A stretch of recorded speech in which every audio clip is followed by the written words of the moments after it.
It's pretty common for autistic people to describe their experience before diagnosis as they feeling like an alien, or even after diagnosis. And what do we mean when we say feeling like an alien? It's what it is like. You don't feel like you belong in this world and on this planet. I had those feelings even before I knew I was autistic, long before I knew I was autistic, before I even started school. I mean, autism wasn't even on my radar. I spent nearly 6 decades not knowing I was autistic, which is pretty crazy. But feeling like an alien does feel like that. I mean, you don't have to wear the funny hat. You can wear the funny hat. It's being feeling on the outside, never feeling part of what's going on, always being on the outside, looking in, no matter how you might try or mask or pretend, try and mimic other people. You know on the inside that you're still on the outside. I know that sounds nuts, but it really is this feeling of otherness that you don't belong and you come from somewhere else because it's so different. It's so strange. And it's like if you go when I was at college, the first time I went to college, people who are autistic love to learn, and a lot of us are eternal students. And we only do like day jobs because if we really have to do them, so we can keep learning. That's my story. It doesn't matter. I've done really mundane jobs, so I could keep learning. But anyway, that's getting off the tangent. So the alien thing. So it's the late 70s, and I'm at college in an art degree. And I didn't like going in the common room because it was really bright and noisy. And if we had late lectures and had to hang around, I would go into this little room that was kind of quite smoky, and which I didn't like. But apart from that, it was nice. It was dark. I could hide in a corner, and there were a bunch of guys with all their long hair and their Afghan coats, and the smell of patchouli oil and gong or Frank Zappa playing in the background, low. And they'd be playing this game. They'd have a. It was before computers. They'd have a screen, and it like a monitor, but an old-fashioned kind of one with a green screen. And they would play this game called Dungeons and Dragons. And I know Dungeons and Dragons is still a thing now, but I don't know if I think role playing games were very new then.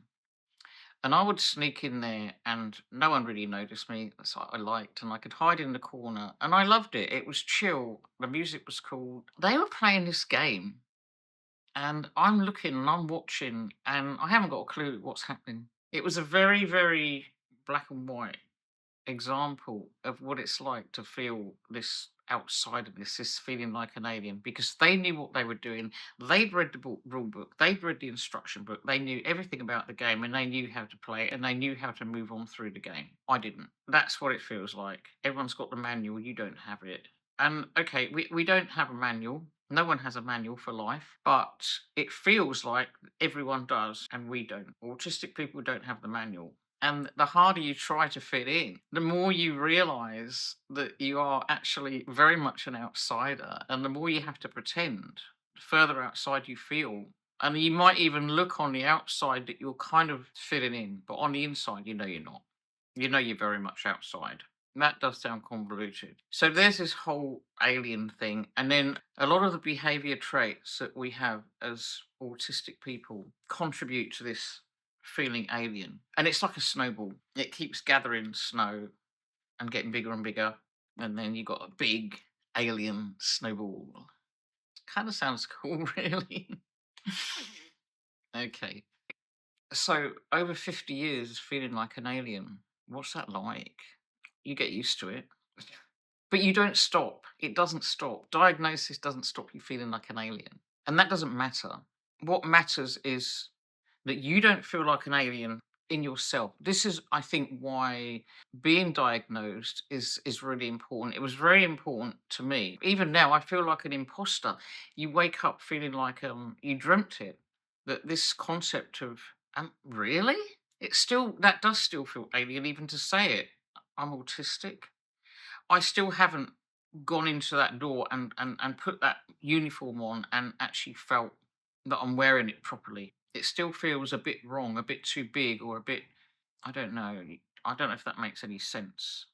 It's called imposter syndrome, I know, and I know so many people who've been diagnosed late in life suffer from this imposter syndrome.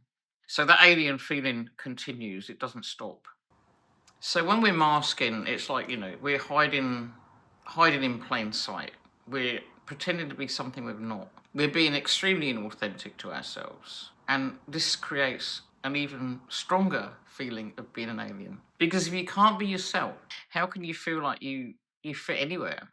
This sense of being separated from yourself, I think, grows stronger the longer you go without being diagnosed, the more confused you get, because this sense of self, it gets much more tangled up to a point where you're not sure what's what anymore. You're masking, you're unmasking, you're trying to fit in socially, you're trying to fit into your own life, you're trying to cope with burnout and everything, and it all gets tangled up and turned upside down.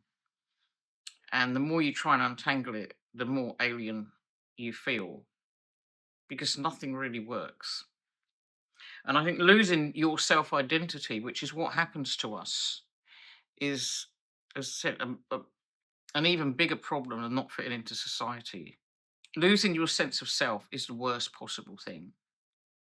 That's what we have to look out for. That, I think, that's the thing to be wary of, more than not fitting into the crowd, not fitting into your own place.